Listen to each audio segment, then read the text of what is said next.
When you open up the refrigerator and you find that the light is inconsistently on or the switch is kind of glitchy, well, I'm going to show you how to fix it. Now, knowing how to get the switch out is half the battle. So just take a screwdriver and pry it out like this. Just moving the wires makes the light go crazy.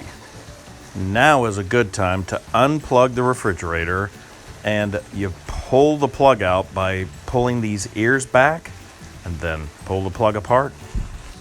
Now that we've got the switch out, we can either replace it with a new one, or I'm going to show you how to fix the old one. On the back of the switch is the serial number if you wanted to buy a new one. To fix it, you're going to want to pry off this outer housing. It's a little tricky, but if you take your time, just lift up the tabs, and here are the burnt contacts. You can see the black.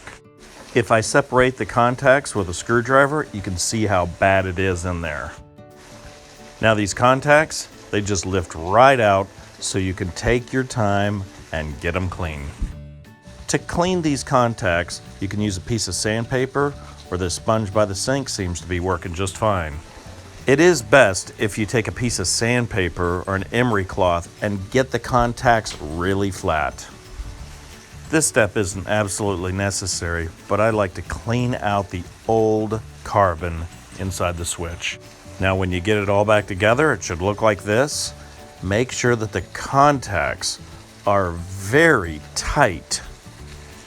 Chances are you're going to have to bend the contacts a little bit to make sure they are tight. If the contacts aren't tight, it's not going to work. Now that the contacts are tight, go ahead and put the cover back on. Line up the housing and just give it a good squeeze. It'll snap back together.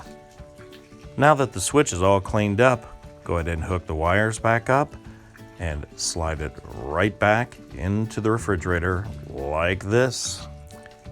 And that's about it. Just open and close the refrigerator door and we'll check to make sure it works. Well, that's it. It's always gratifying when something's broken and you can fix it. Well, I hope you have found the video useful, and if you have, please give the video a thumbs up. I'd appreciate it.